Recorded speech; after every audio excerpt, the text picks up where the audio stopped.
start at 8 p.m. So I was like, Oh. Hello. We're on. Oh, Yeah. hi. Hi, everybody. I just Hi, realized chat. you guys totally prepared. don't know when we're going live before we go No. live. That's No, all right. Well, We're- perfect. that's something I'll need to fix. We're here. Woo! We're here. Hi, Howdy do. everybody. We are here for the cast Q&A for Fears and Fortunes. We're doing this because actually, honestly, the cast wanted to do this. We've been, I think it was not last week, but the week before, the session was just really intense and crazy. And afterwards, we were like, hey, you guys all want to talk about this? And maybe we can like stream it or something. And yeah, so now we're here. We have a bunch of questions that we gathered from you, the audience. We have some questions of our own. And for the cast, you guys are open to ask your own questions. Things are going to be pretty chill, I think. Just lowering the music a little bit. Okay. So yeah, let's get to it. You guys ready? Yeah. Yeah. Oh, yeah. we're so Locked. ready. Are you guys, I chat? have Are you ready? All the answers. Everybody watching, you ready? Let's answer these questions. One thing too, for those of you in the chat, if you ask a question that's a little like off topic of what we're talking about in the moment, we actually have our moderators are looking at the chat and they will add that to the list of questions that we're asking. So if you have a question you think of in the moment that's not exactly like a follow-up, then we'll add it to the queue and we'll get to it as soon as we can. Let's get started. Yeah. Okay. First question. What is your favorite moment so far?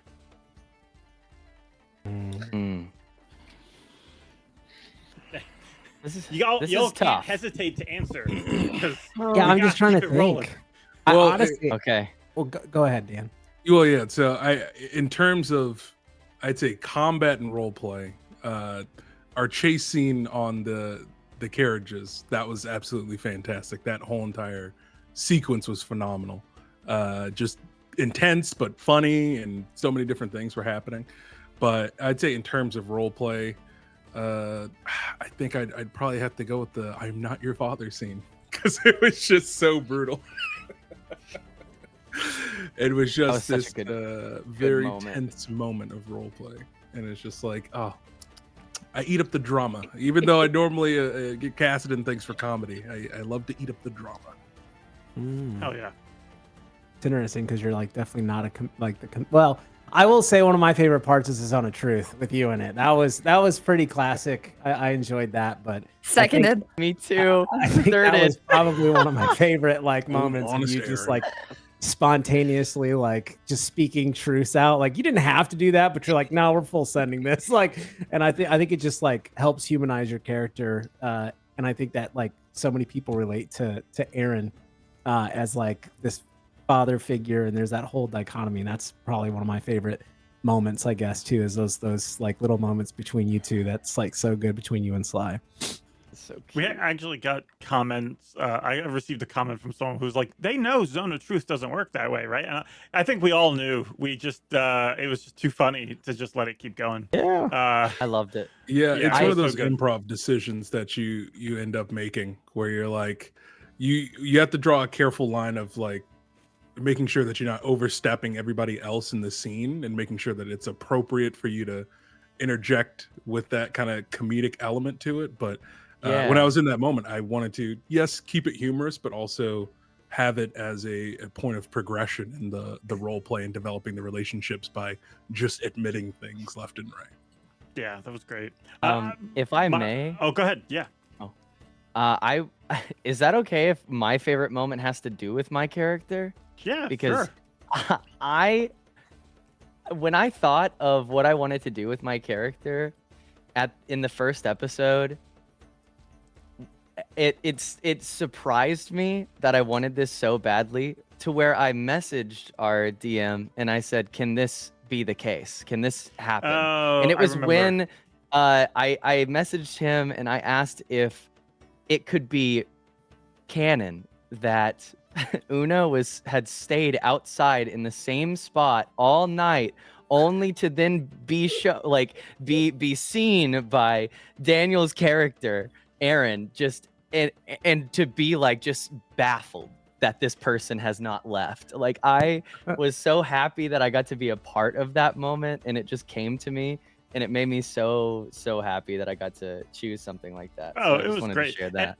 And I want to make it clear, I've gave you permission to just not ask for those kind of things in the future, but to just Yeah. sort of, and After Una's that, still you standing there, and it's like, okay, yeah, no, that makes sense. That fits exactly in character. I just really liked that. Thank you. The That's it. unlikely dynamic duo. Dude, truly, Aaron and Una, you better watch out. Evildoers beware. Boom. My favorite was Sly's recap of everything that happened. I like just that too. that coming off the cuff and coming out so good. I was like, that's instantly going to be in the recap. I am making a clip of that. That's like that kind of like line that if you're watching like a show like Supernatural or something, at the start of every episode, that'll be part of the previously on for like 3 seasons, you know? Yeah. Yeah, it was so good. Okay, May? next question. Oh, May, you got one? Gosh, you guys have already named such good ones. The only other thing I'd throw out, since this is for our first 3 episodes, was like seeing the character reveals and stuff, the art and the tokens and like how they were revealed on them. Like I saw my character on the map, I'm like, that's my character, and then like we got to introduce them to each other and see the art. That's just always so cool. Yeah. Yeah, the art's incredible. We'll actually have So another good. question for Art in a moment. For now, Good. what big plot twist are you expecting, if any? And I'm actually pulling out a notepad so I can write these down. Oh God, Go no! ahead. George Oh, always wow. gets me this Don't- way. He don't. always gets Yeah. me this way. Every Go ahead. single time. No. Give George. me ideas. Go ahead. George will be like, I'll ask him a question and he'll be like, huh, I didn't think of it that way. Yeah, he will. You're like, I Um, want to add that for later. I'll At tell their you. risk. I'll tell you At what their- the plot twist. Happy ending. Yeah, Oh, We that's all a great plot live. twist. Everybody lives happily ever after. What a twist, right, At the DM? risk of like truly cursing us, I think we got a Okay. little bit of a glimpse into Sly's grandmother and how she took the mantle of the seer and how she handled it. And there's been like this undercurrent of Sly wanting to do things differently, but not really being able to put a finger on why. I predict that her grandmother was way worse than she thinks she was in terms of mercy or lack thereof. What does it mean to make someone your will when they're on death's door? And like, how do you know, I've said enough. I've said too much. But that's my prediction. I do want to clarify one thing. The term Seer's Will is sort of like the name people gave him. It's not like an official thing. Mm-hmm. Whatever Lucian is, it's not that's sort of like the connotation people gave it, which I do love, though, that you guys in character have taken that and been like, no, that's what it is, and like sort of taken it more literally. And I'm honestly tempted to just roll with that and explore that more. So love that. If it was the You're- first time, it's not going to be the you're last. True. Yeah. As far as a plot twist goes, and that I'm expecting, if any, is just anything that's happening with this Arthur Navison dude. I am so Yeah. obsessed with this guy that I'm ready for whatever happens with him. I don't know what it is, but I'm scared of it. I'm terrified. I'm quaking in my boots. I can't. So that's what I'm ready to see. So you predict ready to something bad will experience. happen with Arthur, but you're down for it. Yes. Got it. Yes. Okay. Yeah, Hurt I don't Luna think that he's With fully Arthur. truthful about who No. he is. Don't write that, George. Okay. Yeah. Sorry, Adam. Go ahead. No, I was just saying I agree. I don't think that he's fully truthful with who he is, but I mean there is some lore that backs it up a little bit, but I'm sure there's some difference. I mean, based on the card design and the title, we talked about it a little bit. I think one of the things that I'm expecting is that outside of Arthur, you know, and I guess maybe it was kind of a subtle nod, like so far all the the entities that have escaped have been pretty terrible. But I think that there's going to be twists where there's going to be like good entities that are in there too, that like is going to be a whole different process of like, you know what I mean, like trying to like get them back in or like something, you know. So I think that's going to be something that I'm waiting for. And Arthur may be like, you know, kind of one of those, but I still think that we're going to come across like someone and just like fall in love with this like spirit, and they're going to be like this wholesome thing and be like, well, we don't want to put him back in the card, you know, like, because George does that stuff. I don't know if I would hate that more. Yeah, he Like does. if it was, Hold if on, the let me write whole that down. campaign I spent just really thinking that something was going on with this guy, and then they just turned out to be the nicest person. I may be more frustrated at that. Yeah. I truly may be more just like, you've got to be kidding me. You have got to be kidding me. Arthur's like, yep, just gotta go. Boop. I was like, bye, Arthur. I was like, I would want to buy him flowers at that point. Do I have enough time? Like, you know, just puts me in an odd position. Okay. Next question. This one is actually about the wonderful maps we play on. Which map feature have you been impressed with so far, or most impressed with so far? Yeah. I have to say this. The house is so cool. In the first episode, when I had to jump through the different windows and you could like open the windows, and you like when the cards were exploding, and when you could like set everything on fire in like the map, like inside of the house, and there were just so many levels to it too. Like even though I wasn't in the house and I was just watching, you know, Sly and Aaron just talk, or my character wasn't in the house, it was so cool because I was so interested to see more of this house. And I think that that's what made the burning of it so terrible, is that I wanted to see more specifically of that map. So, but yeah, I'm glad that these are questions that we're answering and not our characters, and Pepper's not around. Yeah, I definitely think the maze in the library, and the map constantly changing to be just look back and then it's cut off. That was absolutely fantastic. And that fills my heart with such joy. It's one of those simple things that like it's just like when it happens you're just like, oh. it's like just like the beauty of like a magic trick, you know, of just like, oh, I don't even know how that functions, but I am enamored with it. Yeah, just putting someone in here real quick. There we go. The house was awesome. This is the map Hilltop House by Forgotten Adventures. I just added flames and stuff to it, but really love that. And then for the other one, I want to just give this one a shout out. Where is it? Here we are. Activate. So for the library, that one was really tricky. Let me see. I'm gonna just turn on all of the lighting so that way you guys can see the whole map. Configure lighting, token vision, apply. There we go. Oh. So here's the whole map.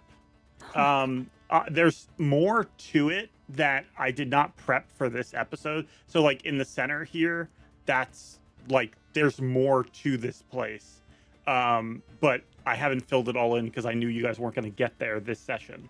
But the way it works is these shelves, like this one right here, these end caps, this square like node, they're attached to the shelf and a wall using token attacher.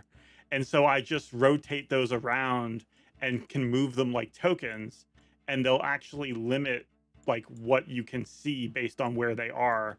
So it'll stop your vision. So it was very tricky, and I didn't know if anyone was really going to notice what was happening, which was, you know, like as I'm like focused over here, I'm like up at this view on my other screen, like moving the shelves around, being like, oh, okay, I gotta block them in. Okay. Oh, look, there's your stuff. Like That's incredible. But yeah, it's something I really want to do that because it was yeah,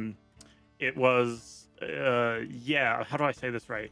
It was something that it's a classic motif of horror, which is that, you know, the walls move, that the terrain isn't stable. and yet there's never been a way to really do that on virtual tabletop. So I'm going to work on it more. I think if you guys come back here, what I'm going to do, let me just change the lighting real quick. Configure, token vision, apply, save. Okay. So what I'll probably do next time, if I use Aaron as an example, let me one moment. I just need to change one thing. Vision. What I I'll had this probably quick do... feeling that I needed to like shout out for Aaron in that moment. I think it's just out of the experience that we've had where you said I need to make an example out of Aaron. I needed to respond to that. So, but then I just caught myself. We're not actually playing. So I think I'll do next time is next time you guys are exploring the place, I'll give you a limited field of view based on what your vision would be.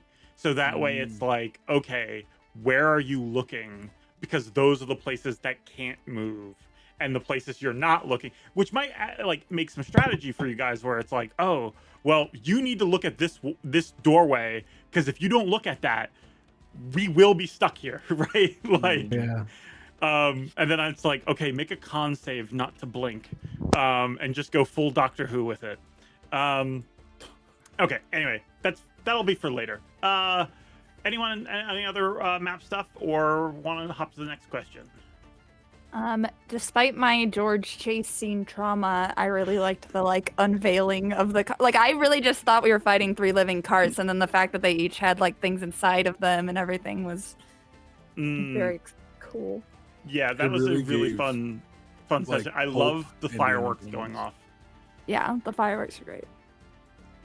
But Yeah, I really enjoyed those carts too. Like when they impaled you.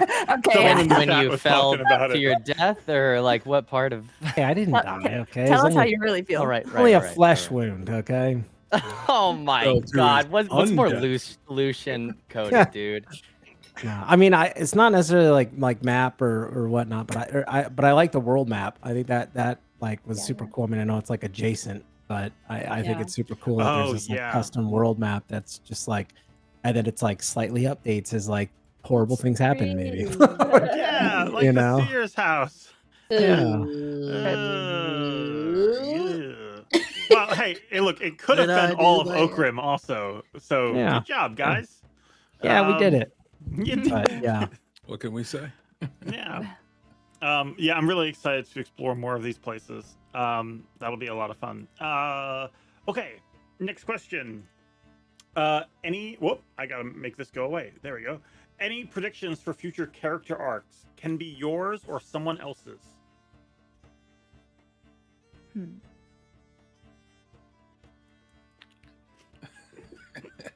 Everyone's like, laughing. It's so tense. Smiles and grinning. I think it's because also like it's such a tumultuous time for all of these characters. Yeah. It feels like everyone is kind of heading into these moments of their characters can all go in very different directions emotionally, depending on the experiences that happen. So yeah, I think in terms of Aaron, it is right now he is in the trying to protect the very reason why he stayed in the city in the first place, and just trying to do everything he can to keep everyone safe. Wait, I think it's hitting me now. Is this a George question? Is this a you question to ruin us? No. Daniel, don't say anything more. There was a question similar to this. Hold on. I don't trust this. Can I roll? Can I roll? Yeah. This was an insight. No, Meadow asked this question. Yeah. Where do you see the arc together? They're working together. All right, moving on to George, the next question. I'm gonna have to send you a link. My lawyer's gonna join in on the call. I don't answer any more questions. Wait, no, I wanted to say one other prediction. I want Okay, to say go ahead. one prediction. Maybe it's a wishful thinking, but Aaron, Spice, and Sly, cute family in the end. Like officially mother, father, daughter. You know what I'm saying? I want that. I want it. Oh, Marry my Make it, mom. make it. Yeah. George, I have a prediction. I have a Yeah. prediction for a different character. I predict that the Devil Prince is gonna fall in love with Fable. Get out. Get out. Go. Go. Yeah. Write that down. Anybody write got that down. anybody got a So we water know- bottle chat? We Anybody need to got We spray bottles? know down There's the, some Fable. answer, the future answer for May's next question. What character art is your favorite? 'Cause I did commission. I did reach out to Karis about getting art of the prince. So just from popular demand, we'll be doing that. Please tell us, Fable. You know, It's me, please, I'm man. What's popular your demand. favorite? What's your favorite character art? One that's not Oh god, created that yet. is such an incredibly difficult question because I like genuinely love every single piece of art. Even like Pepper and like Arthur, yeah, like the NPCs or whatever. Like, God, I think I've got I- inspiration I- for this demon prince. I might say Aaron because like he looks so cool. Like he's got the dragon features like and the shading is so beautiful. But then the fact that he like looks so like not like human, but like there's like something like I don't know, like the Wholesome. crossover is There's good. a Yeah. softness Yeah, to it. like you could see that in Yeah. the art, I feel like. But I truly adore every single one of these character arts and designs that you guys came up with. Ironically, I would actually say Fable for me. I Ah. love Fable's character design. It's just something about it. It's just so elegant, but also has a swagger to it. It's I love it. Yeah. I was gonna Absolutely say fantastic. Fable as well. I feel like just like I was also- posing Stop. is so indicative of it. Like it tells so much about your character before you know anything about your character, and it also gives this vibe of just like aloof, cool. Like I love it so much. I will say when the Thank you, Karis. when the token artist went and let me go back. When the token artist was working on your guys' tokens, and I showed her the art from Karis, immediately they were like, "Fable, I'm gonna draw that one." I call dibs because there's like 3 different token artists who work together at Forgotten Adventures, and Bless yeah, y'all. immediately they were just like, "Fable, that one's mine." And Fable is so good in Yeah. this art. Like the artwork, there's just so much Oh wait. like sorry, there's just so much No, you're good. depth to it just coming from the art alone that like and even with the token like you have a little dagger behind there too. It's Mhm. just it's curious, it's cool, it's like almost everything that you need it to be, and I absolutely love the character art for Fable I too. do like for the token that they put the dagger behind her back was like something they just chose to do it. I think it's yeah, But yeah. Also, I will say more about this later because I think Karis asked a very similar question, but the character design was not all me. But I will get into that later. Okay, cool. Yeah, let's get to the next question. Let's see. Okay. Whoop. Why isn't it coming up? Here it is. If your character had a video game style ultimate move, what would it be? Demonic, mirroring, ice, crystal, jutsu, Haku, Naruto. Imagine Yes. 15 Yeah. Unas in a mirror asking you a question, and those mirrors getting closer to you, you guys.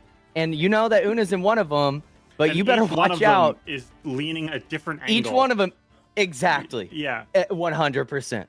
And the way that they get out of the mirror, oh my God, I have been dreaming about that. Thank you. I just had to say that. I just asked had to this say it. question to prep for later, and now I'm gonna have to like slow down Sky's answer so I can Google each word of it. Oh, just look up Haku Jutsu, dude. I already lost. All I right, will definitely do that though. got this. You'll see. You'll all see. You'll see. Anyone else? You'll see. Late. Yeah, you first, Daniel. Oh, if you insist. I think for Aaron, we haven't really gotten fully into. I think Aaron only did like 1 round of melee combat, and then he got knocked out by that big flaming skull. But yeah, I think for his ultimate would be very similar to, I don't know if anyone's an Attack on Titan fan, but I think Levi Ackerman Oh, is hell just yeah.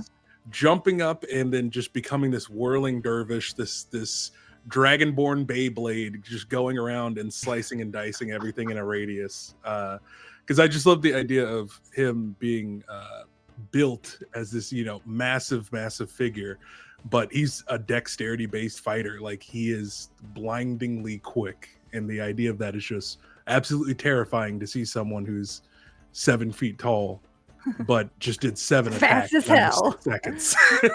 Yeah, that's really cool. Anyone else? Yeah, we kind of just got into it very, very recently on the campaign, but the psychic blades that Sly is able to expel, so far they've been like coming out of her mouth. So I imagine kind of like a banshee scream with a barrage of knives. Like, Oh my god.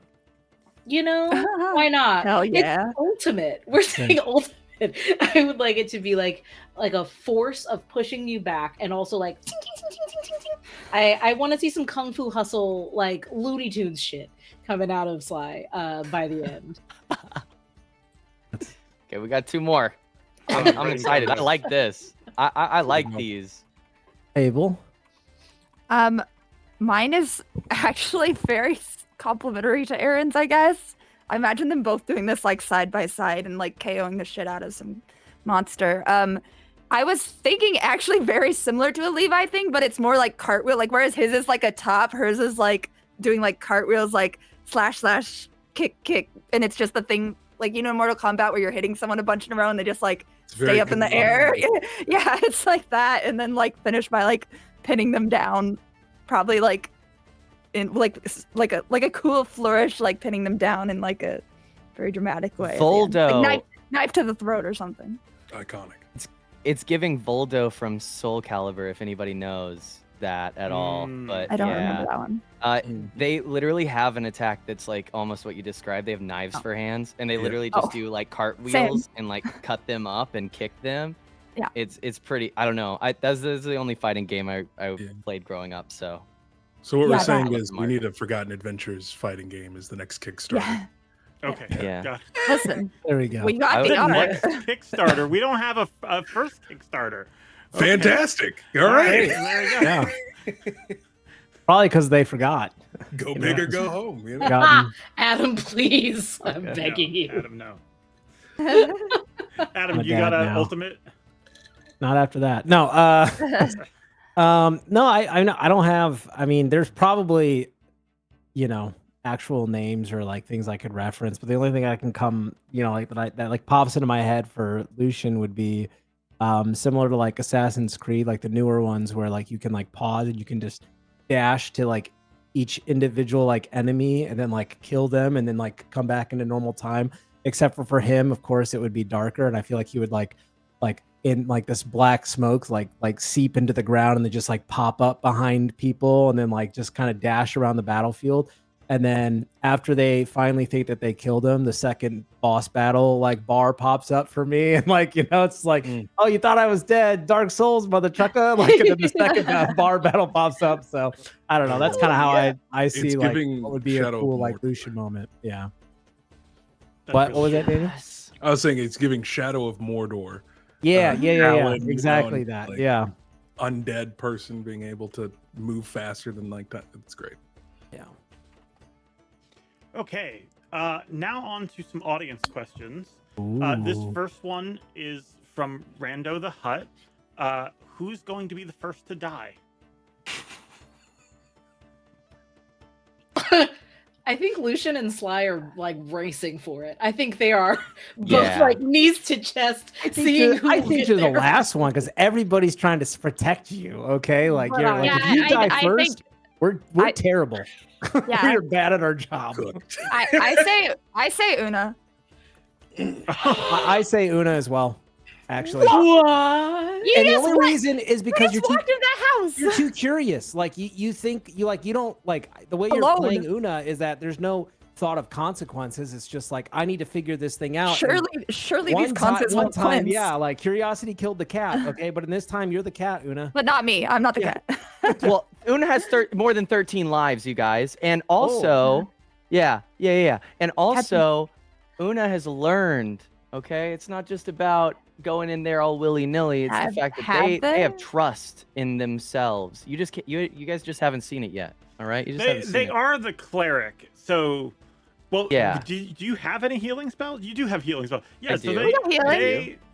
Yeah, so who has a higher AC than Una?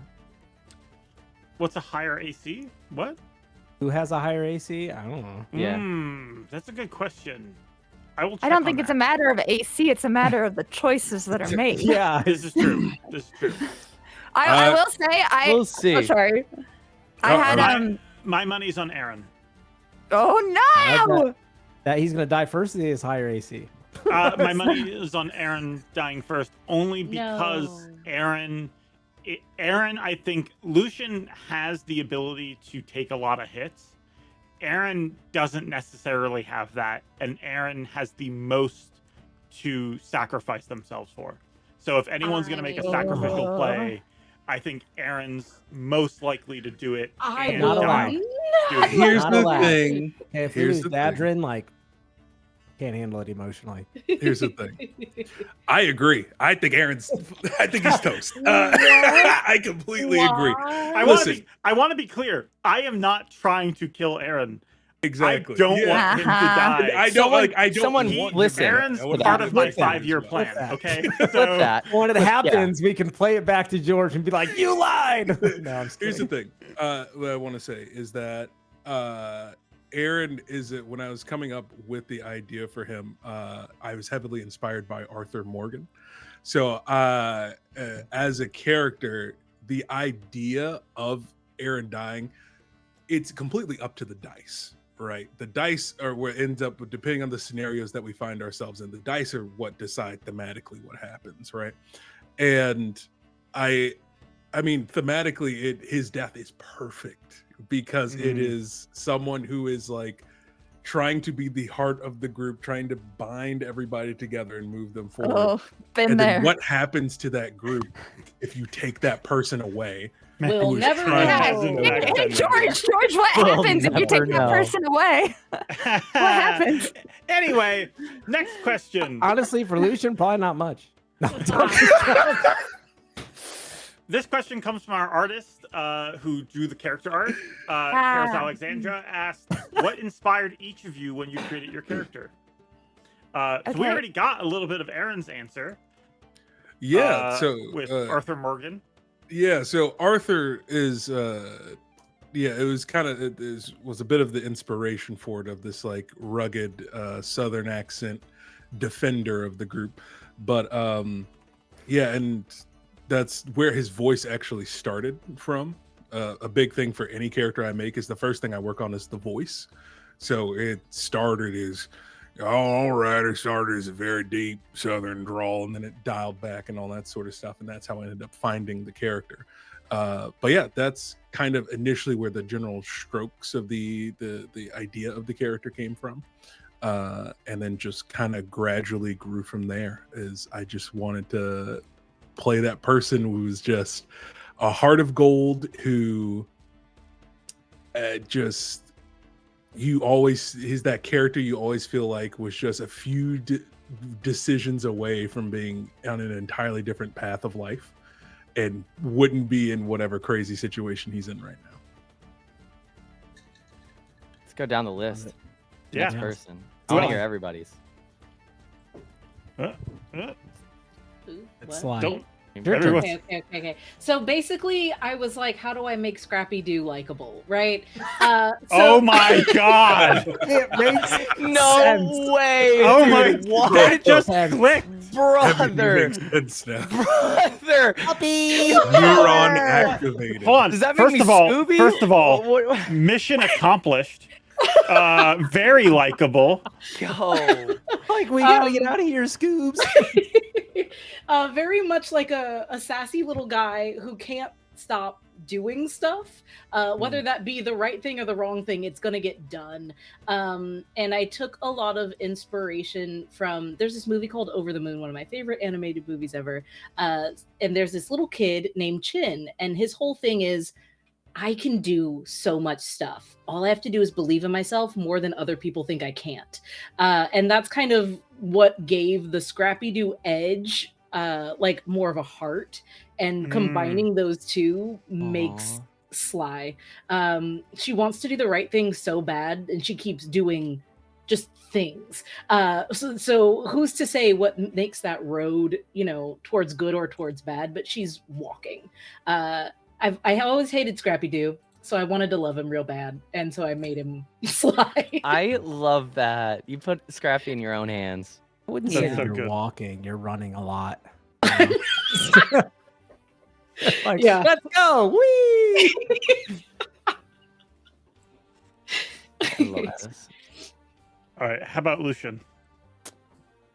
Oh, well, so Lucian actually was kind of a spin-off of another character that I'd made, but similar, that I didn't get to actually play much with.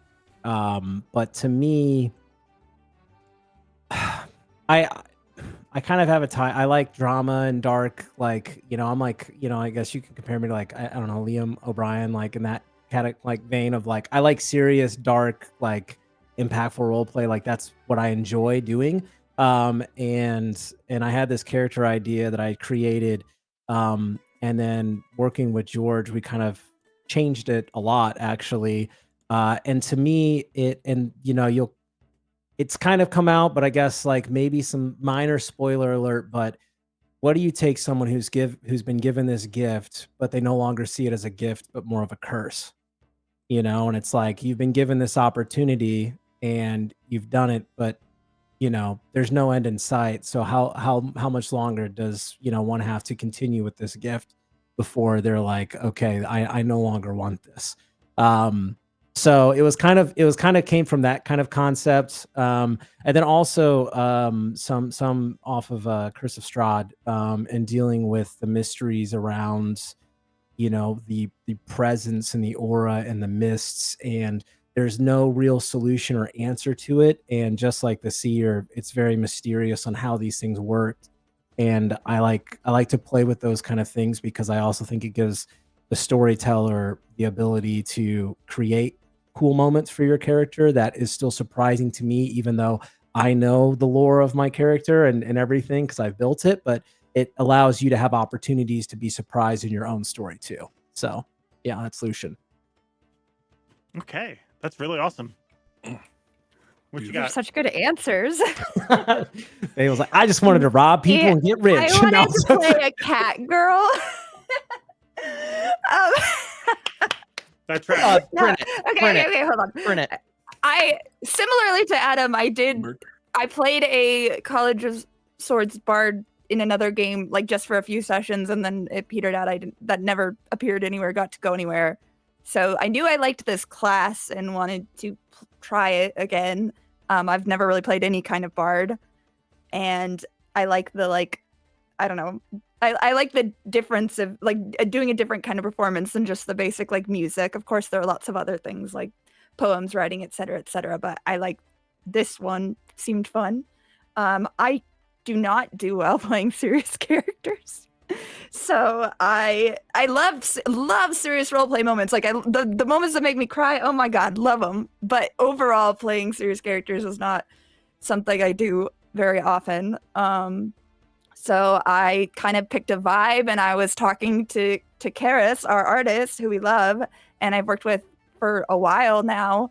And I was like, hey, will you help me design this character? I know I want her to have this feline element to her. And Karis was like, okay, what cat are you thinking of? Are you thinking this purebred cat or this wild cat or whatever? And we kind of just went from there. And with the art, she actually made a lot of the decisions off of the general aesthetics and vibes that I gave her. So shout out to Karis.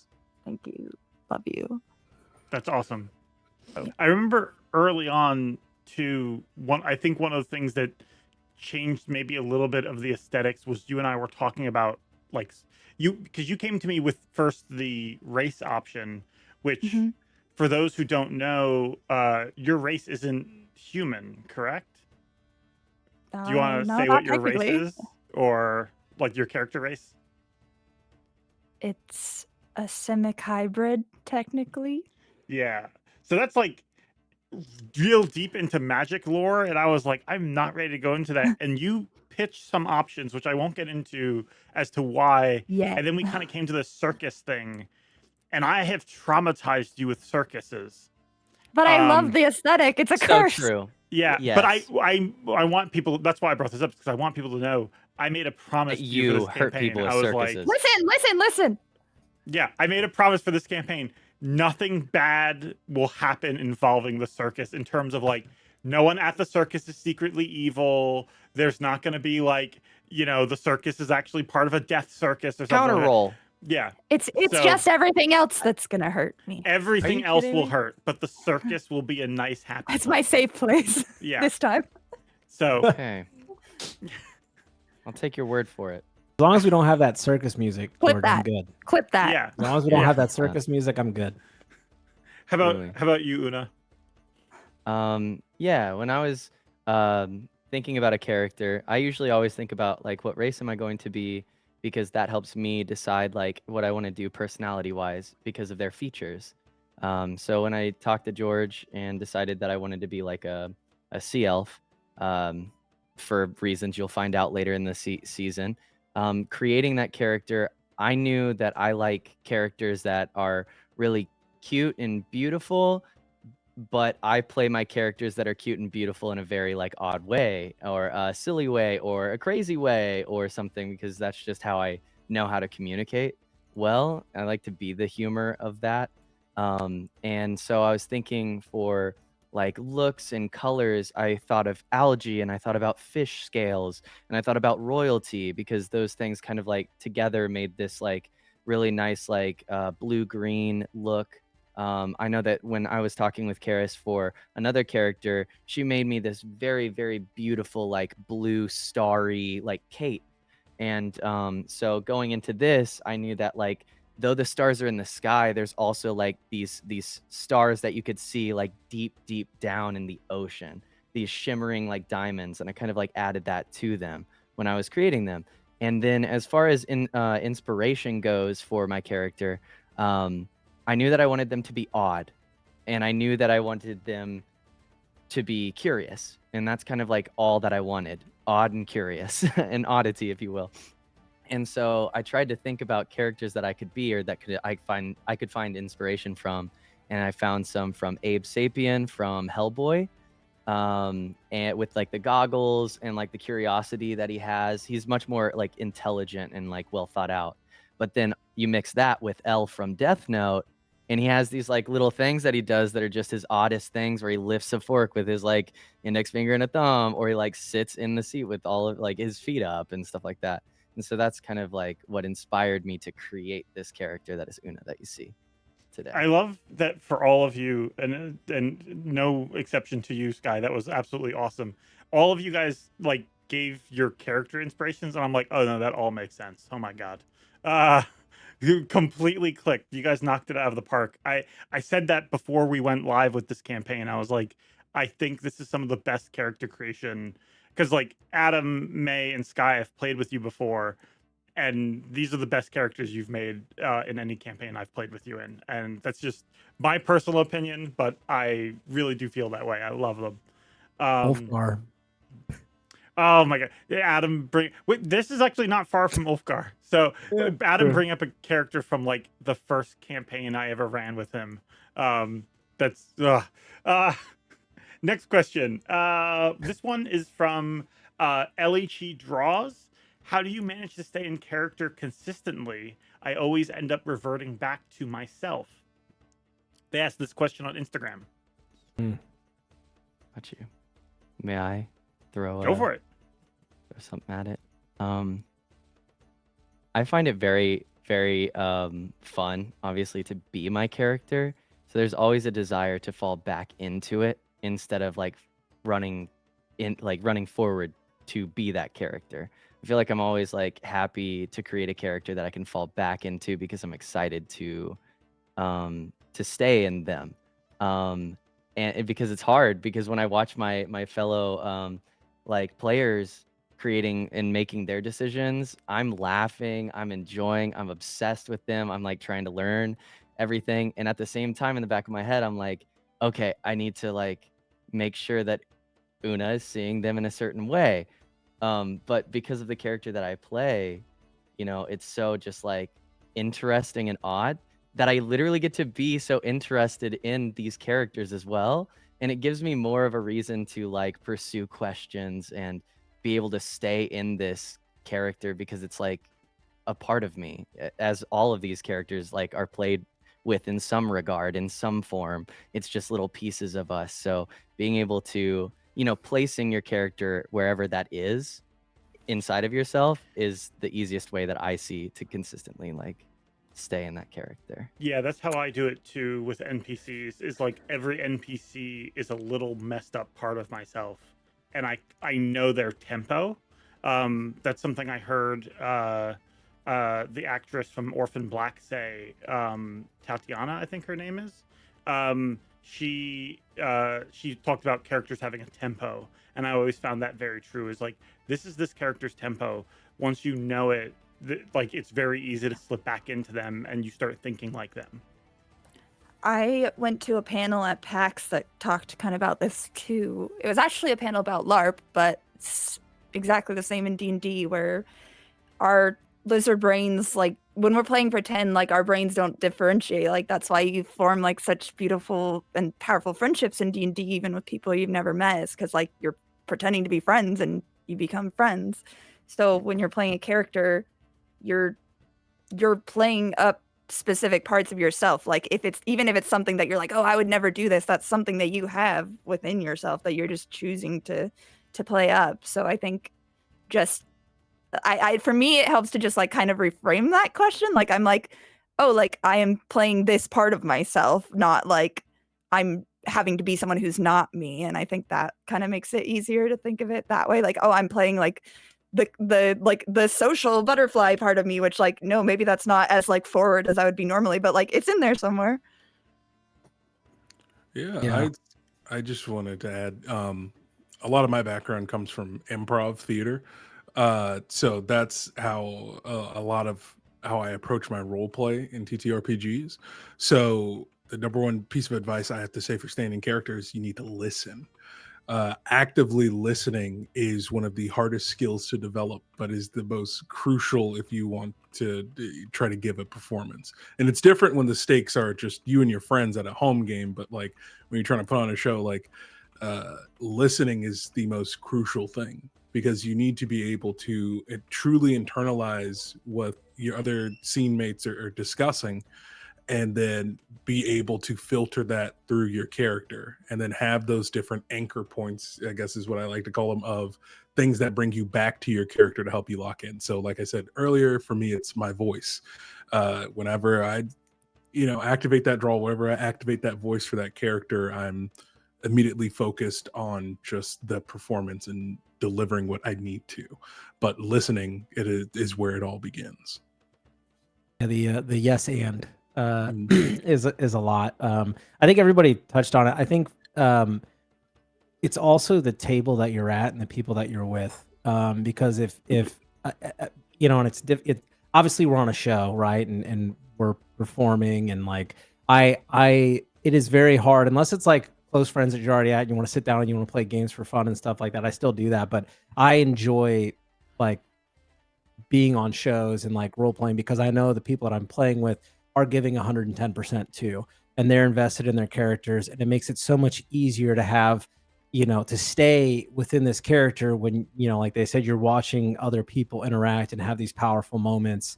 And like the entire time it's like, okay, in my head, what is my character going to react to this, or how is my character going to be, or what is my character going to say? And they have their own ambitions. They have all these things that you've kind of thought and, built up. But then it's kind of like what, Daniel was saying with the improv, where it's like you're listening and like, oh, well, this thing just happened, and that changes a lot. And like, well, now I got to think about how that's going to react and, like what's going to happen there. But I think it's communicating and then being comfortable with the people that you're playing with. And, it's definitely easier when everybody's giving it their all and they're all, really into their characters and doing it. Cool. Anyone else? Otherwise, next question. Let's see. Next one is from Laz, who asks, "What does the mantle of the seer matter to each of you, or what does it mean to each of you?" I believe they asked. I might have missed. Yeah. Why does the mantle of the seer matter to each of us? Oh, why does it matter? Doy. Yeah. Mm. I have an answer. Yeah, I think Next Lucius Go ahead, question? Will. I mean, I think it's pretty apparent now. I think like that she's the solution. She's the solution to my curse. And I've been like this for a very, very long time. And, I don't want to go into too much detail, but, obviously there's a little bit of spice between me and Pepper. Not the and- Aaron kind. Yeah, not the Aaron kind. Trust me, she hates me, and Pepper. I'm, But it's like just to me, it's like why does the mantle of seer matter? It's like because if they can become the seer, then I have a resolution, an end, a solution, and so that's the whole point of Lucian, and why he's kind of here and doing this, I think. So, which I think is kind of becoming prevalent within the story of what's going on, especially with the most recent stuff that's happened. Spoiler alerts, go watch it. But yeah, that would be Lucian's answer, is that the seer is a solution. I know May and Sky, for both of you, it's a lot of your backstory. If you don't want to say something, Sly, were you going to say something? Yeah, just to piggyback off what Adam said, I think for Sly, coming from such a sheltered space where all she knows is the spectacle of what it means to be the seer and none of the reality whatsoever, for her, it means she's worthy and capable, which is not something that the dynamic between her and her mother allow the space for. So being that sheltered and being so coddled and, being told that she isn't capable, if she's the seer, I mean, like, hey, you can't argue with that. So it may not even be her destiny, but she badly, badly wants it to be, so that she has a destiny, so that she can be something more than what the people around her think she is. So it means, not like everything to Sly. No big deal. And I think for Aaron, it's you're probably the one who's least affected by the stuff with the seer. Yeah, I mean, it's a title, I guess. But I mean, hey, there's good people who've been a part of that, Well, and that's great because we have a special question just for you. This is from Levy. How and when did Dad, Aaron, come to be with Pepper and Sly? Well, you see, I won't give too much detail, but let's just say Aaron was a rambunctious youngin, and the seer was able to come to his rescue in a time of need, and so definitely felt indebted to them, and was essentially tasked at a very young age with looking out for Pepper, the same way that he was supposed to for Sly, and so it's even though that responsibility was no longer there after a certain amount of time, Pepper and Sly are still the reason why he's remained in the city and never left. But so him and Pepper are around the same age, and they've just known each other ever since they were about teens or so, around teenage age. So I find it interesting that we have very similar situations that are very different as well. Like, oh yeah, you know what I mean? Like, it's like you telling that, and I'm like, man, I had that same thing happen, but it's very different. Yeah, it's a parallel of Sly's two dads. Yeah, Different kinds of spicy. Yeah, you watch after my daughter. You walk the earth forever. Yeah, I love the dynamic between Aaron and Lucian because it's like it's very much that Goku and Vegeta vibe. You're like, they could really be best friends if they just kind of like talked it out. Yeah. No, just for talked sure, because about we just a both have little very bit. different ways and also very different outlooks in life Yeah. based on the situations that they find themselves in. So it's like, yeah, like they're both have the same purpose, which is kind of what's driving them, but it's like they both are just very different outlooks. individuals. Yeah. Okay, next one. What this is from Android Grace. What is a question that your character has for another character? Bear in mind that other character doesn't need to answer. The question is more about what is the thing that your character's wondering about. What That's not our fair. character is wondering about. For another Someone character. else. Yeah.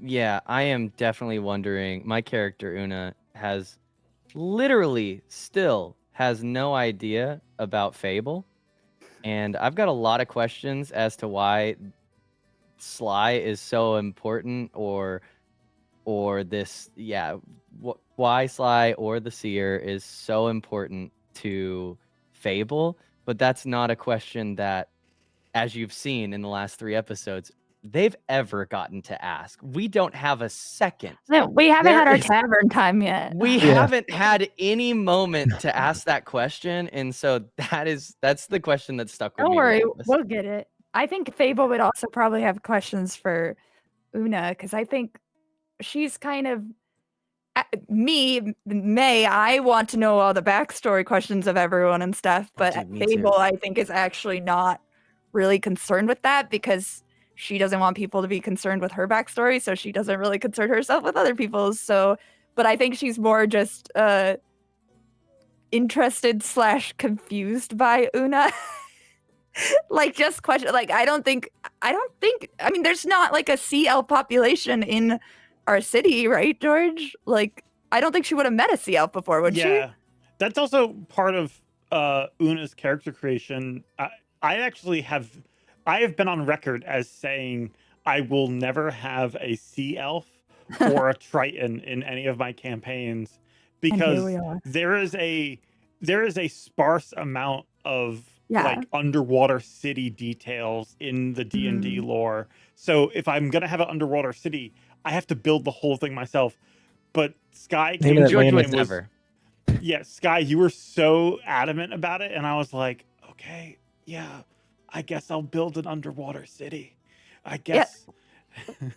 Guess And I it can- led- lucky for you, George. I don't think Fable would have all these questions like, where are you from? Why are you here? Do you have to get back in the Yeah. water? Like, stuff like Yeah. that. But she's also like maybe too cool to ask them, so she might not. I don't Yeah. know, but that's like Yeah. things she's thinking. You're also hydrophobic, so I'm Fable's the only way that stops me from having to actually build underwater city maps. Is No, because thank you. Fable will never go there. Good. Pass. Yeah. Y'all have fun. Anyone else? Yeah, I would say maybe Fable. I think there's some interest there that and then being born in Iron Heights Oh yeah. is definitely something that Lucian took note of. Oh no. And so I think there's definitely some questions there. But he's got to survive fighting 40 people first, and then also the person that almost killed him. So that's fine. Yeah, we'll have tavern time after. Yeah, if we maybe, live. Mhm. If maybe. we live. Let's see. Is that? Oh, we're on to this question already. This one is from Strixon, who asks, "Who do you think George is going to kill off in the mid-season finale, and who in the actual finale?" I'm not planning on killing anybody right now. I would say closest to death is maybe Lucian for running into that prison and calling them all out and drawing all of their attention. But- yeah. We'll see how that works out. But I'm also terrifying. You are terrifying. true. This is true. I did that, but Positive. spooky. Yeah, I did that, but like cool. Yeah, So- yeah. Yeah. Too cool to And- die. Yeah, and I think we answered this, Aaron. I think Aaron's going to be the one. Hey, we'll see what No. happens. We all No we way. gotta cry at some point. So Guys, I'm kind of if hoping that it's Lucian in the actual finale because he deserves to get a death. Like he's been cursed to be alive. That's really So I sweet. think that would be the only thing that would make me feel okay is him being let loose of that thing he feels is a curse.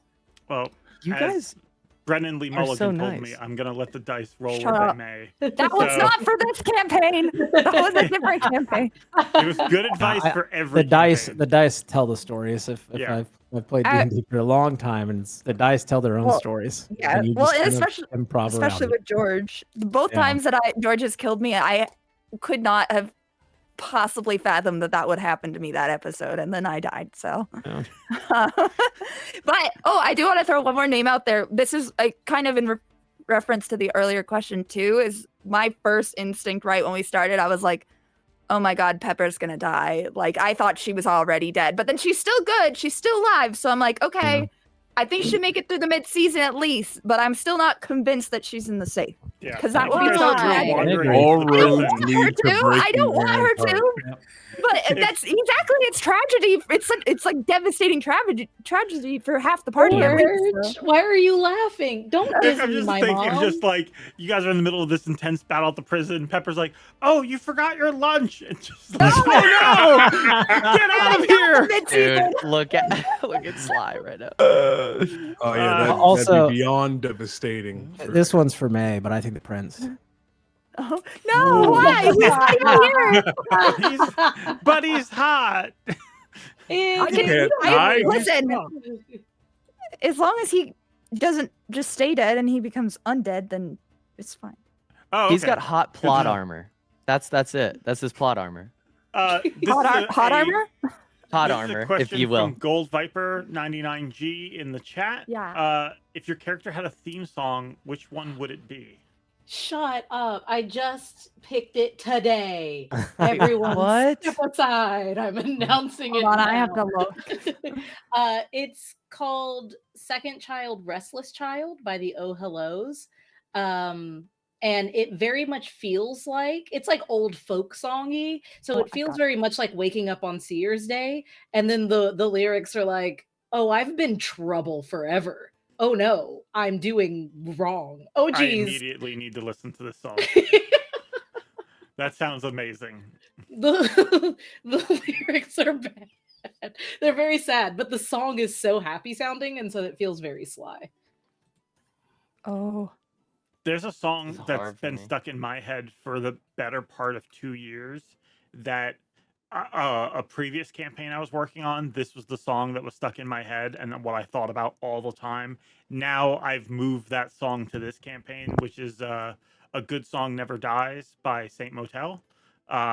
Just something about that, the rhythmic sort of pattern of it, and sort of that idea of like, for instance, like, you know, you can apply this to Lucian, you know, and that a good song never dies, he never dies, but also this idea of the seer doesn't die, you know, even if they go away, their power is still there, waiting for the next person to pick it up and take on that mantle. So, yeah, that one's still like my #1 listen to song. Yeah, so I'm the type of person I like to put together little Spotify playlists for all my Oh. characters. But 2 songs definitely come to mind for Aaron. I think a main theme song for him would have to be Short Change Hero by The Heavy. Oh, Is nice. a really good one. And then a song that probably represents Pepper and Aaron's relationship would probably be Transformed by Daniel Caesar, featuring Charlotte Day Wilson. But yeah. Cool. Anyone else? Yeah. Uh-oh. Maze should be the best. Me should just all having, just like, be 10. prepared. No, because mine is going to be exclusive to my current brain rot, which is Arcane. So I think I knew it. I knew it, dude. Please I don't say think- Wasteland. that was on the list, but that's not the first one Okay. I was gonna say. I was gonna say actually from season 1, Playground I think is a really good one. I like that for her, and it's less depressing than some of the other choices I like from her. But Misfit Toys also from season 1's really good, and also I really like What Have They Done to Us from season 2 for her depressing song. So Oh my Um, god, I'm gonna yeah. go listen to that immediately after this. I've been listening to them just nonstop. That's If so you haven't good. watched Arcane, watch Arcane. Not sponsored. Not sponsored. Not sponsored. Not Yeah. hashtag not sponsored. Sky or I would Adam? say, oh yeah, I would say for Lucian, one that comes to mind. And I say it with a caveat that there are things that haven't been revealed yet for Lucian's backstory, but it would be "Wings Off a Dove" by Santino the Saint. I don't know if you know that song or not. But Yes, Santino Lissaint, you know, Yeah, you know the yeah. homie. So I would say "Wings Off a Dove," which basically the premise is that people see you as a saint, but I would kill something innocent and push you, keep you away, but in order to keep you safe, but you could never love me. So you do bad things for love, and you don't deserve love, that kind of thing. So, yeah. Adam, Classic. shut up, Adam. Adam, shut up. I Told you, man. I got a trope. You got one, Sky? Honestly, I don't have anything perfect for Una yet, but if I had to give anybody just one answer, "Flamboyant" by Dorian Electra, you can go ahead and put that up. You can go ahead and put that up. Okay. We'll check it out.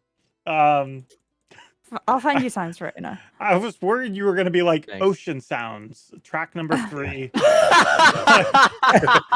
It's actually a mermaid ASMR. Mermaid ASMR is 100%. It's just Right. Dory. We need your help. So why didn't Cucumber you Water choose by the- Bizquick. So Sly, why didn't you choose the Scooby-Doo motion picture soundtrack? Moving on I'm to the wondering next that. question. Puppy This one is from power. Dr. Penguin. Shut up! I'm dead. This one is from Dr. Penguin. I almost Hey, said that's Dr. me. Pepper. Question for Daniel.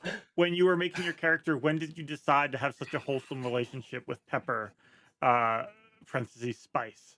Which, by the way, the nickname Spice, love it. Chef's kiss. Yeah, I Good mean job.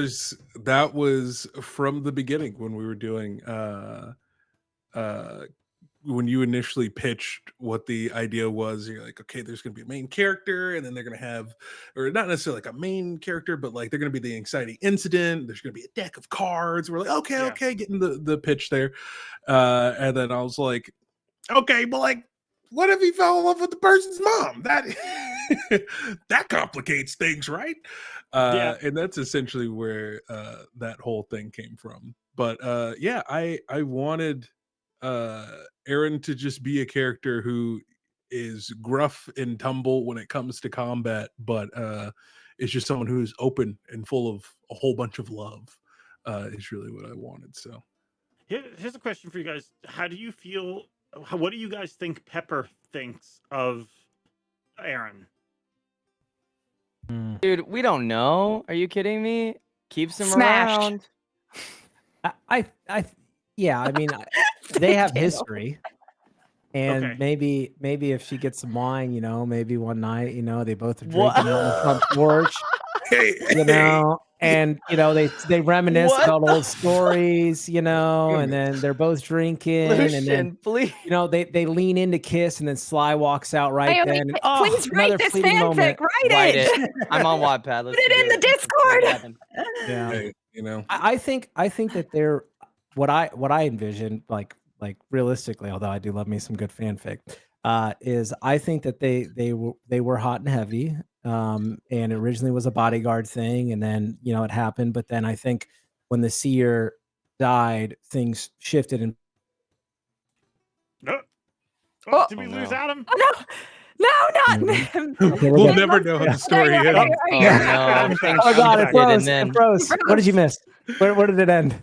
What happened? things shifted, It was a and night of hot and it. Oh heaviness. yeah. Well, God, I hope it wasn't the original story. But anyway, and then I think once the seer died, things shifted for Pepper, and then it became serious and real. And then she was like shunting this stuff, and then it was just like she didn't have the energy or time or focus, and like Aaron's there because he loves them. Like it's beyond any charge that was given, but it's like I can't do this now because like I have to focus on, my daughter and this and that and things. And that's where I think I think it's like they've parted, but there's the hope that there's still a chance to rekindle. And I want that. Come together, okay? My mom loves him. I know because she's my mom, so she's in love with him. Confirmed. Yeah, since you said that, I'll just go ahead and say in the first episode there was a moment that got glossed over due to Seer's Day. Was it her looking out the window Yep. longingly at Aaron? Yeah, Yep. my mom is in love with him. Yep, you picked up on that. I'm really glad. Yeah, yeah. That's her mom. But she has I see it- responsibilities now. In Yeah. my head, it's a will they, won't they, and I'm just really excited for that. In my head, it's a they better. They better. Hey, or he's else. not your dad, okay? Yeah. The problem is you're gonna have to meet her ex, and you're gonna have to deal with Yeah, that, the dad. Oof. Sly's no, dad. not the dad. The dad's Whoa. No. not around Where's- anymore. But where is he? Has that been mentioned? I believe No. canonically he passed away. So, Oh, but I there got are it. other love interests in Pepper's life. So, Oh, yeah, Mm. Pepper, what that's the all hell? I'll say. That's all I'll say. I mean, period, mama. Period, Yeah, mama. I think he was also a fighter named Darren. Not Uh, Darren. He was also a dragonborn. Yeah, and a southern She has a accent. type. She has a He's type. actually a turtle. Oh, So no. He calls her Salt.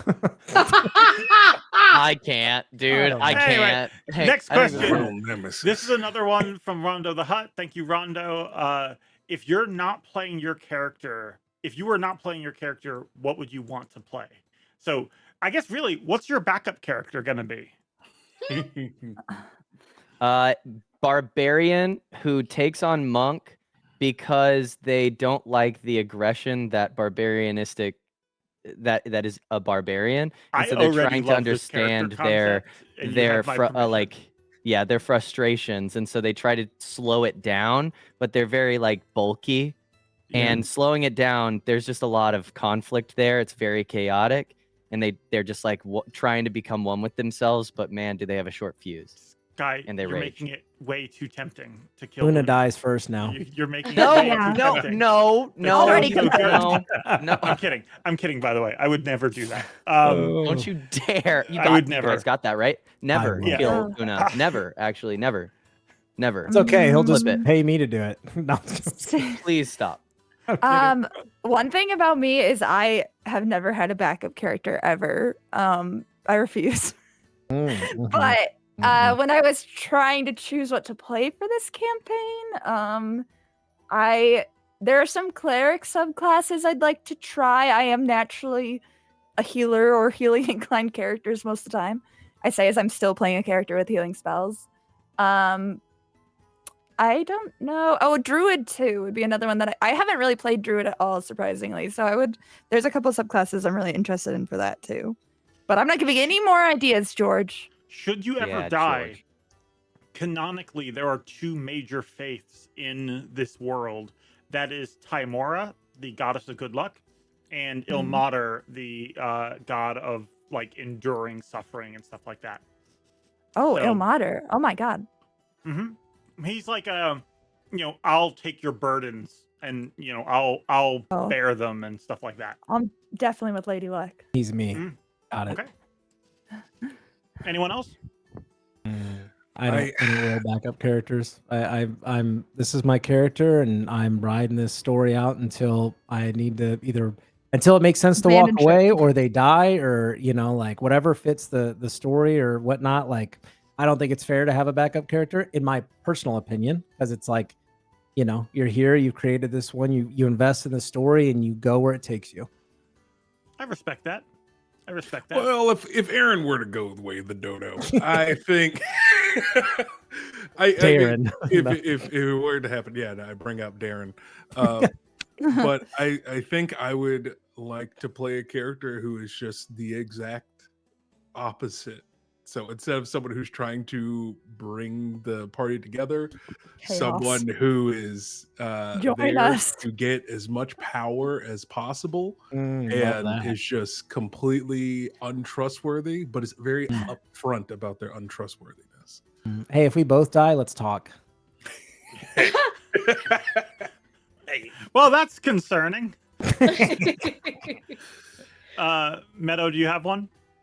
It wasn't a backup character, but before we had decided which like through line we were gonna play and like who was gonna take on the mantle of like touching the cards, I had considered doing this like holy warrior Asimar Ghostbuster, like this seasoned Ghostbuster. That's so cool. Who just was like, "Oh, you son of a bitch! You don't know the first thing about these fucking spirits," and just like go to like completely straight edge the whole time.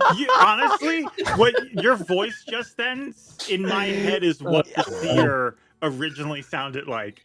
You have no idea. Like that, like Been smoking for 40 years. I've been smiting these ghosts for Exactly. 40 years. You don't know understand exactly the what first I'm thing. saying. in my Exactly. head, You son of the- a bitch! I the mean, seer Son of a is bitch. sort of like it's sort of like Karama from Yu Yu Hakusho. yeah. Oh my god. That's Oh kind my of how I imagine the seer. So That's so yes, funny. 100% that.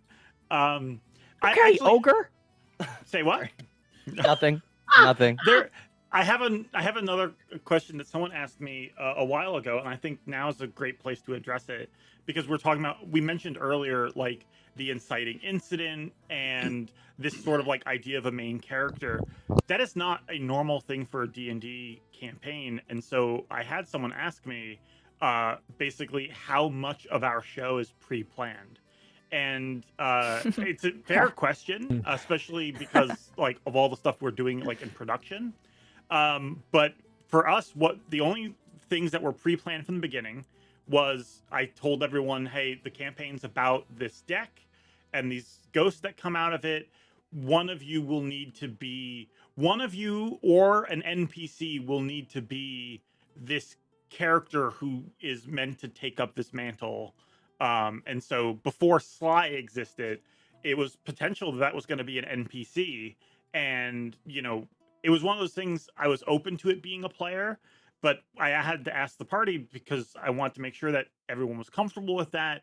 No one wants to have that main character energy like bog down the whole party.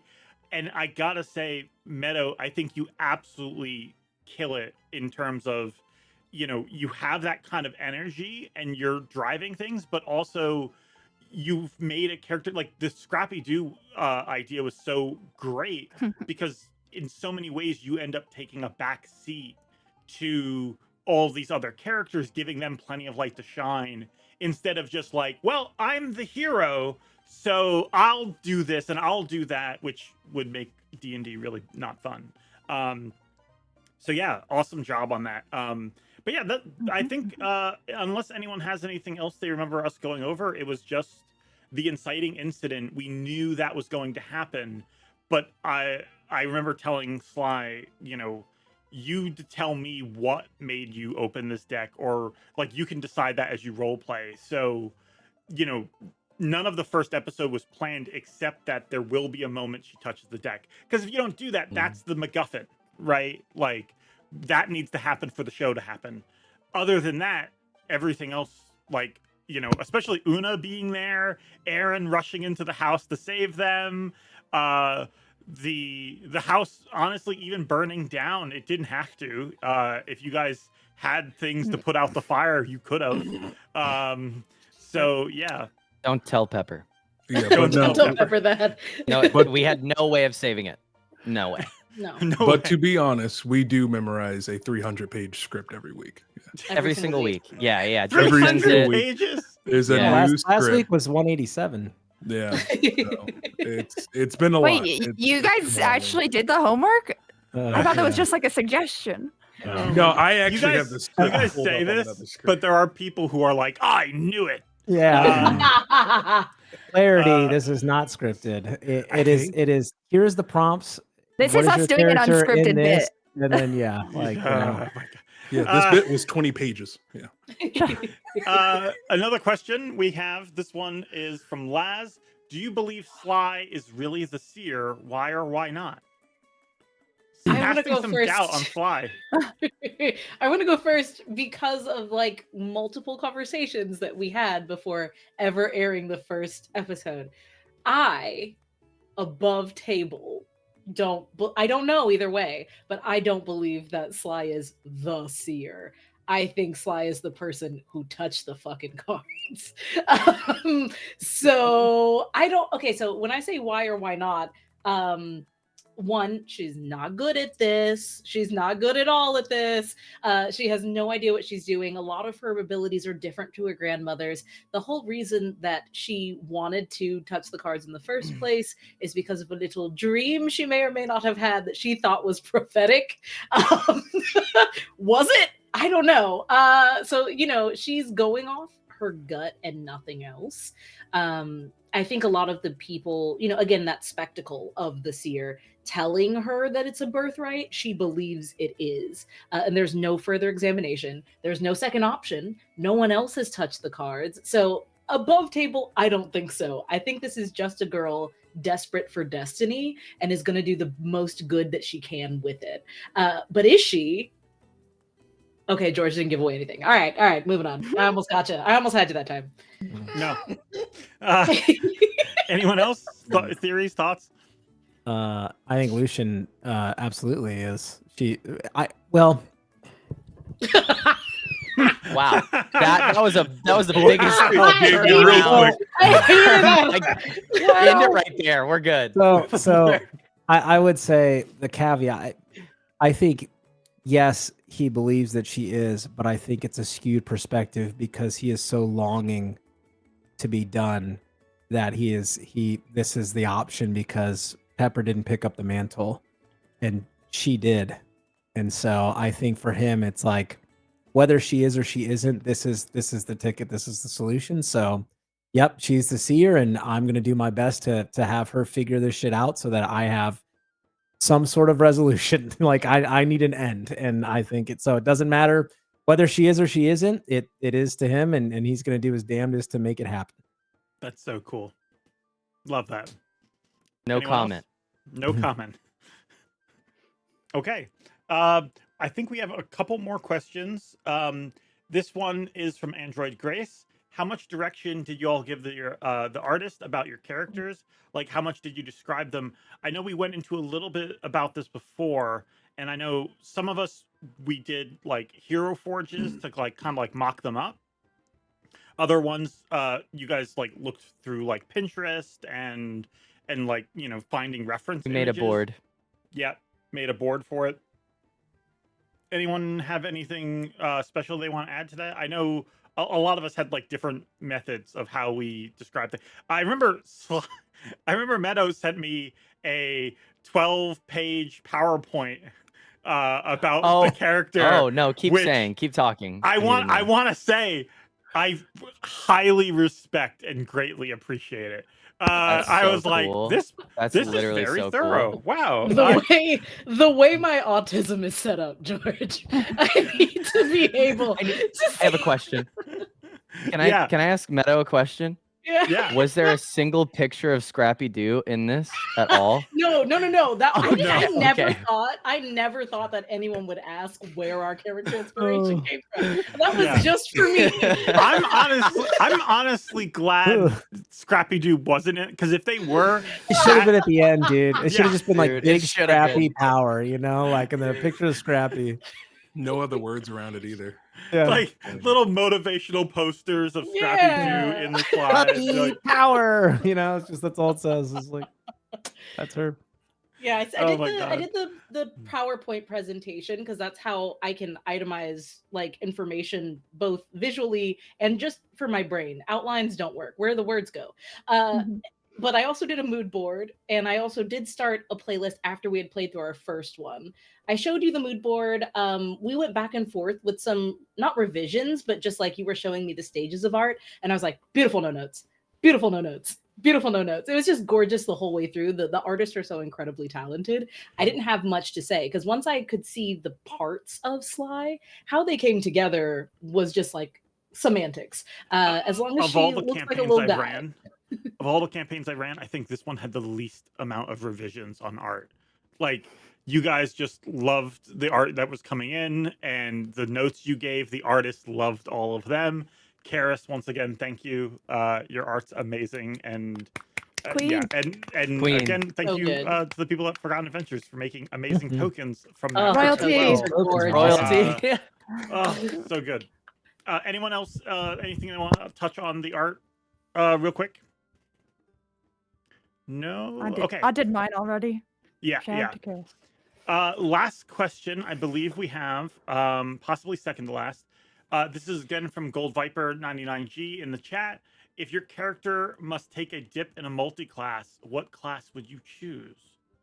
Some of you might have already multi-classed.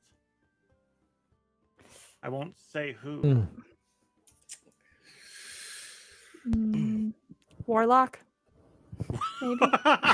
Maybe. That is such a May answer. That is such a May answer. I've never played a warlock. I don't know what you mean. That's such a May answer, you Aw. know. Now So- I'm like, how can I get her a devil Yeah. deal? Oh, the I prince. just- Never mind. I Don't worry think- about it. okay. We'll get back to it later. Devil Never Prince. Oh my god. Wait, Devil I Prince. just mean I could see her. I'm not really a big advocate of multi-class. I rarely touch multi-class because I'm like, one class is enough for me to figure out like at a time. So I don't really touch it.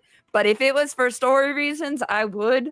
And I think that out of all I won't do multi-class, it doesn't make perfect sense to the story. And I don't know a scenario where Fable would become a warlock, but I can see her making that sort of deal, like a devil's deal sort of situation, you know, like like a gamble in that way. Mhm. So I can that's- see Fable doing that for Yeah. sure. I think for Sly, it's going to depend on which one of her dads she decides to take after. Because like Dude. we have Aaron, who is like, you know, he represents Perfect. the fighter and is Well-rounded. like Arthur Morgan. And then we have like Joe from The Last of Us, who's like, get it the fuck together, kid. So I so it'll True, either be though. like fighter or it would be barbarian. It's like, which one of my dads do I love more? Seeing Lucian as Joel Multi-class. from The Last of Us completely has changed everything for me. I want you He's to know. grumpy. I love but- that. We or need or fan like art. Geralt or Geralt. Geralt. Oh, or Yeah. Geralt, yeah. Grumpy single dad energy. Oh my god. I think I'll I'll just say that I think based on, I mean, kind of like what Sly said, depending on how things progress and where things go for Lucian, like I feel like he's been teetering for a while, and there's a very real possibility of some sort of like Path of the Zealot or like something darker, like, you know, I mean, like I think it's like how far can you keep going in a world that you see as dark before something breaks, right? And you know, it's like what is that quote? Like you live long enough to see yourself become the villain, you know? And I feel like that's like a very real possibility for Lucian. But it just kind of depends on, you know, what happens to story and dice roll. But you know, I think that would, you know, potentially ultimately make some sort of multi-class thing happen, depending on what happens. Okay. Anyone else? Last Yeah, one. I think go ahead. Aaron would, for the foreseeable future, is sticking with being an Eldritch Knight, just because Eldritch Knights are so cool and the updated version is amazing. So there's a whole bunch of cool, just something about the idea of just being like that Wolverine type of just, I'm the very best at what I do, and what I do is not very nice. So I think that just very much fulfills that fantasy by just sticking with that subclass. But if it were to ever get later down the line, like past like level 7 or something like that, then I could see a wizard dip, and that's for story related reasons. Very cool. I guess Fable, did you? All right. She said Warlock. Yeah, Warlock. Yeah. I would also probably say that Una's either would dip to Warlock, or dip to barbarian, depending. I just have this idea, Ooh. and it's very anime-esque, but it's like, because that's my brain. But like seeing Una get knocked down like flat, but then like lifting their entire body up by their foot, then their ankle, then their knee, then their waist, then their back, and then their head. You know, like that lift up, like very creepily, and like Like a tipping their reverse head to the Slinky. side. Yeah, exactly. And their heads like, or their eyes are like red, and they've got blood going down their face. I feel like that's kind of like the only way I would like want to push Una. Should I That's in really that cool. direction? So. I have one more question that was asked. I'll let you guys answer this one. Levy asked, "Why are you like that, George? Why do you feel the need to inflict pain on your players?" Yeah. May, you want to go first, or?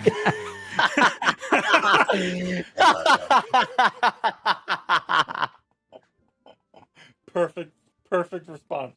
That was great. And end. It's Yeah. just, can't get any better than that. I wanted to at least give you guys a chance to answer before I say my piece. I think it communication. I mean, like I tell George, do your worst. Mhm. Like, because I only care about the story, and like I'm like, I just want to tell a cool story, and like here's my parameters of like these are things that I definitely, obviously I'm like I don't want to have happen, but like it's just communication, and it's like Yeah. there's conversations we have and things pop up, and I'm like, hey, that's gonna tell a great story. Let's do it. More than anyone else, I know Adam will roll with the punches. Like if I'm like the dice say this, you're like, okay, yeah, no, yep, that's what happened then. And Yep. there are times when Adam's character is about to die and I'm trying to save him, and he's like, no, the dice rolled this, he's dead. I'm like, Things oh, happen, okay. Dice tell stories too, and Yeah. you just role play and you roll with it, right? Don't cheat your stories, Roll with okay? Don't cheat your stories. I didn't need to point at you, Chad. I'm sorry. So aggressive.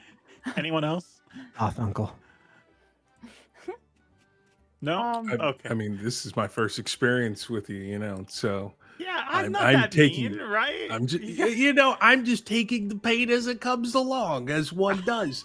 But I mean, from your answer of immediately saying Aaron would probably be the first one to die, we're definitely on the same wavelength when it comes to the thematics and the drama of storytelling. So I'm like, yeah, I'm in good hands.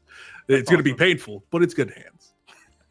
He's like that because one time I got Brennan Lee Mulligan to make a video for him, and he told George to do whatever he wants, and now he brings that up every time. Yeah, it's true. I've seen that video. It's, Even though it wasn't for this campaign, it was for a different campaign. Nope, it's burned in my brain. It's good advice for I love it. anyone, really. I think it's nice to fight against George because as he tries to inflict pain on us, the more accepting we are, the least amount of pain he can do to us, right?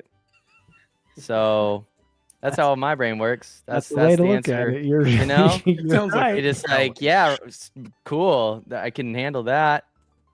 Meanwhile, my dad, my just to give you guys some backstory, in George being nice is him offering me an opportunity to not die, but just 3/4 of my life I will never get back. So I will die a random time later in my life, however long I'm supposed to live. That's him being nice. It's like, I'm rolling for death saves.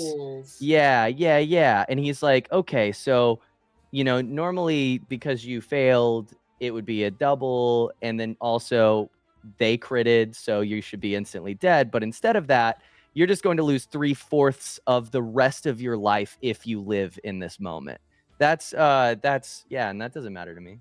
Actually, I remember the rules for that. It was something where you gave up 1/3 of your life, and so like 1/3 of your natural lifespan. So what I said is that meant every time you go into death saves, you have one failed death save right at the start, because that does put you 1/3 of the way closer to dying. Whenever that happens. Yeah. Do you see this? Do you see? Yeah. You guys feel that? You guys hear that? Anyways, there you go. Why are you look, like that, George? It was I believe it was like a Fey deal or something like that, and you gotta No, we would watch never. out for No, I those. don't know what you're It was talking with his patron, yeah. Yeah. My answer to this, honestly, I want to challenge my players. I want to, I actually, and this is something that they don't believe every time I tell them, but I am actually rooting for them. Every Don't time I believe 'em. start a campaign, I have like a 5-year plan for every player. And like I'm He like, does and do this that. is the happy ending they get, and that's how everything's gonna be Yes. great. All they have to do is do everything right from here until the end, and it'll be great. And I'm And then the rooting dice for roll. them. Yeah, and then the dice roll, and then or they'll be like, okay, I want to stick my head into this cage with the Sky. wild animal, and I'm like, That's a Sky move. No, I And- could never. I would never. you would never. Walks into wanna the walk into this haunted I haunted walk into the house. haunted house by myself. Dude, it was open. It was open. It's open. There's a lot of knowledge in there. I've never been here. What a library? What's a Knowledge. library? Yeah. Well, guys, this has been a lot of fun. I think we're gonna do these like maybe every like 4 or 5 episodes. So we have our next episode tomorrow. You guys are at the prison of Ironhold Penitentiary and have to stop a ghost who has let all the prisoners out and has taken some guards hostage. So yeah, that will be fun. I can't wait. That'll be tomorrow at 9 o'clock Eastern. That's 6 o'clock Pacific. And yeah, we'll upload this Q&A to YouTube, and we will also be hopefully doing another one of these Q&As later on down the line, so assuming you guys all survive tomorrow. So, See, you know. George, What? I'm not about to play with you. Getting my Hey, blood you're the pressure main up. character. Okay, you got plot armor. No, I don't think I do. All right. Well, that about wraps it up. Bye, everybody. Bye. Bye, everybody. Thank you. A worry in your mind, fear is how it starts. Unsure what you'll find, it could tear you apart. You take a leap of chance, you break your mother's oath now. Macabre is the dance, and set free are the ghosts. Will a card save us here? Will it spell out our dooms? Only one thing is clear, we face fears and fortunes.